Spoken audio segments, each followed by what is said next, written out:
Zero to Hero. It's something that I've always wanted to try.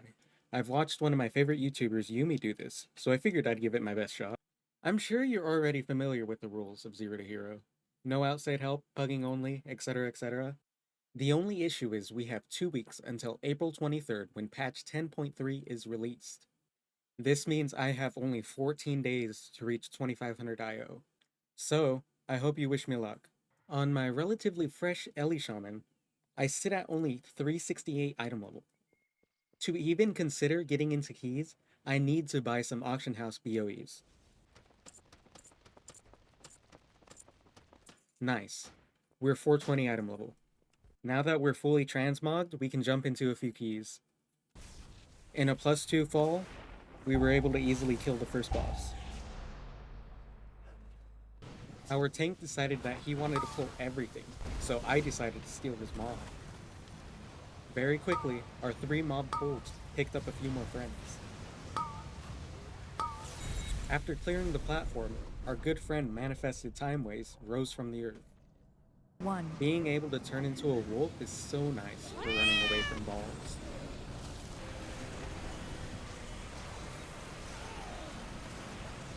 The boss died and we were able to move through the portal. I waited for my friends to see if we were doing dragon skip. That's a nope.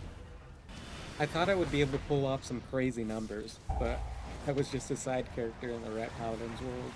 After killing the last dragon, the big blob appeared. We phased him right as I got the orb, so I didn't have to do any mechanics, so that was pretty nice. After he split, I got stuck in a root and I couldn't get out. Luckily, my friends came in and saved me. Finally, we were at the last boss, Iridicron.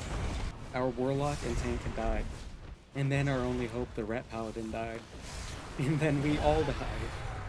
This makes Iridicron the first boss I've wiped to. Second time's the charm and we were able to kill him. But I didn't get anything from this run, except for Iridius Fragment. At the start of the second run, our tank told us to stay still, but we followed anyways. I soon realized that he was pulling the entire platform, and I was not prepared. So I just died.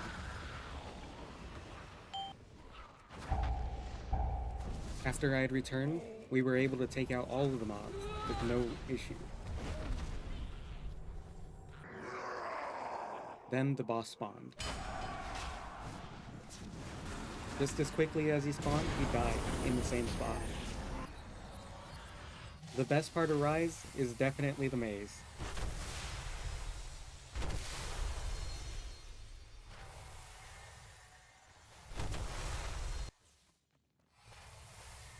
I was almost able to make it all the way, but I got hit by an orb at the very end. Then I got hit by another orb. So I gave up and waited for the portal to open. After killing Battlefield, our tank hit an orb and flew off the platform. Our Ret Paladin tried to sneak past this mob, but he kind of failed. We didn't assign an orb at the start, so me and the Archer both ran off. But we were able to figure it out after the second time. After defeating Lord Dios, he decided to hide the chest from me, and I couldn't find it forever. But once I found it, all I got was another Iridius fragment. At this point, I was starting to get more comfortable with the spec, but I still had no idea how to do AoE. This is the first time I've used my cap totem this entire session. This is the second time.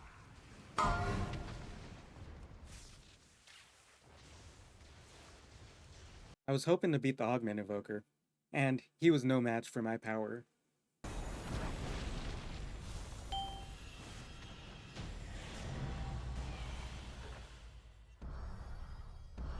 We killed Yalnu, and I was able to obtain my first item, 447 shoulders.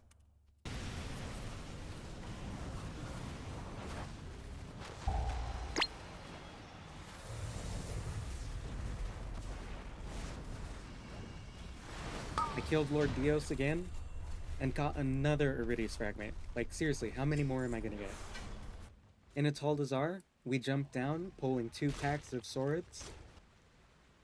Our tank was so afraid of Razan, he started backpedaling, but he gained a little bit more courage and started moving forward.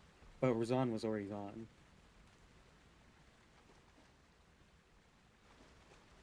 By the second pass, the tank finally engaged with Razan, and we started our pull.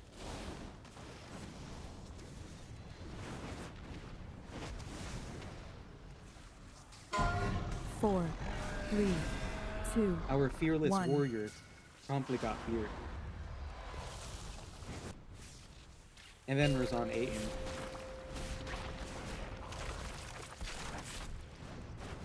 The other warrior learned from his friend's mistakes and ran away.